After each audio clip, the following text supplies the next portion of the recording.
Today is the 25th Sunday of the year. Our Gospel text is taken from Matthew chapter 20, verses 1 through 16.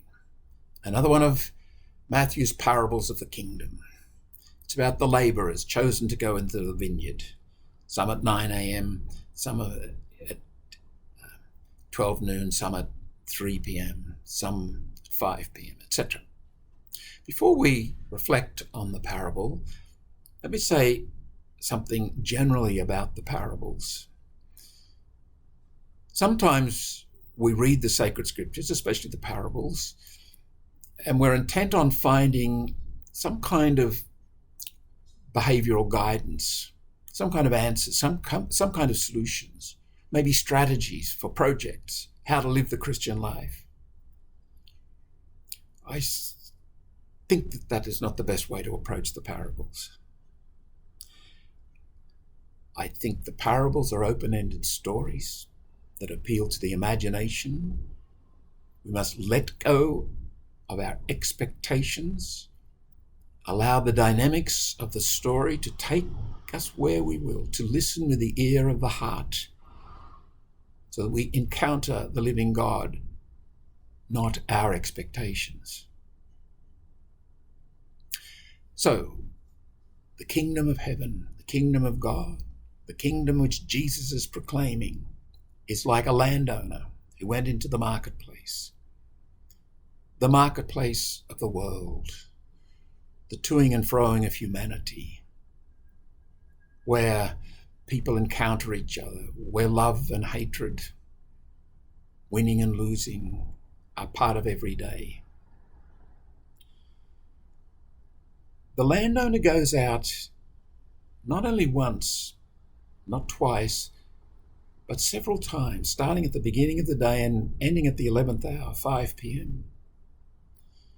That's worth reflecting on. Why would the landowner go out at the 11th hour? I suppose it's reasonable to think, well, he's got a part of the job that needs to be finished today, so I'll go out, there's some people there. Fair enough.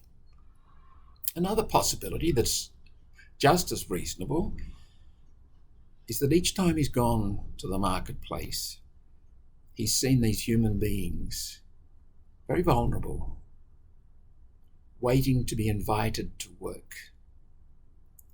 And until they're invited, they're unemployed. That can do terrible things to a person's identity, as well as their capacity to look after their families. There are immense ramifications in that experience. So perhaps those people who are hired at 5 p.m., the landowner realized they need him more than he needs them. So come along, which indicates generosity, care, sense of fairness beyond this particular concrete situation. And so when the time for payment comes, it is the manager, not the landowner, but the manager who decides that they will be paid in this way. And those who came at the 11th hour are given a full day's wage, so that those who bore the heat of the day and came at 9 a.m., they're expecting something more. Why? The agreed upon wage was a full day's wage. That's just. That's fair. They shook on it. But they bypass the manager and come to the landowner with their complaint. And the landowner stands by the manager and says, well, that's what we agreed upon. And he calls them friend. There's a lot of dignity in this landowner. I would say graciousness. He's a man who is sure of himself, but humble, fair, kind.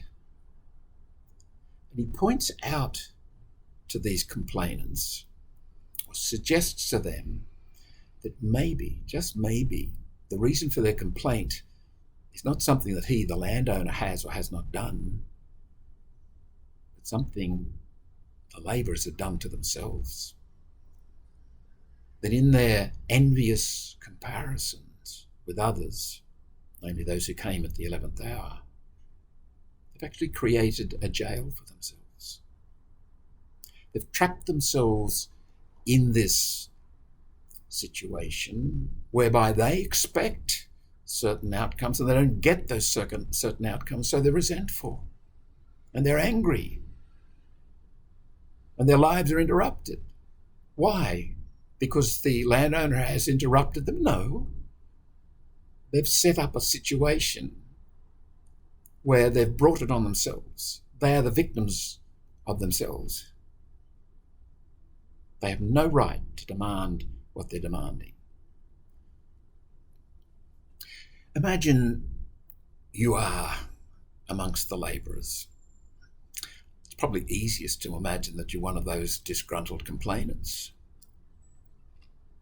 You know what it would feel like if you were expecting to get paid more than you actually do get paid, even though you had no right to expect it.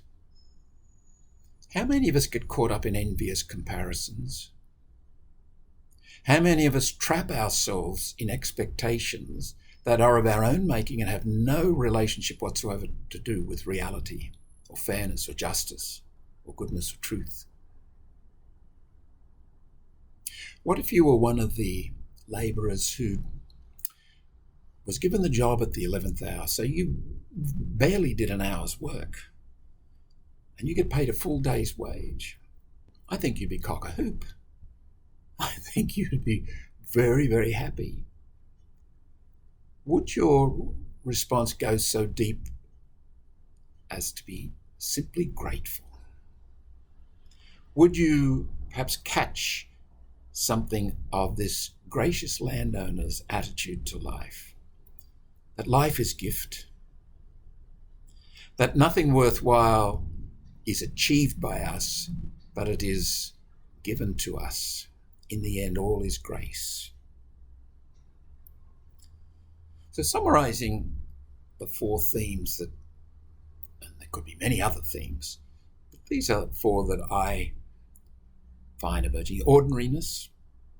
The kingdom of heaven is here in the ordinary. This is what we call sacramentality. In the ordinary is the extraordinary. In the human is the divine. In the marketplace is the kingdom. In the dynamics of life, salvation is happening. Redemption is at work. Secondly, objectivity. There is a gentle and relaxed objectivity about this landowner and his attitude. Friends, you got what we agreed on, did you not? St. Augustine, in his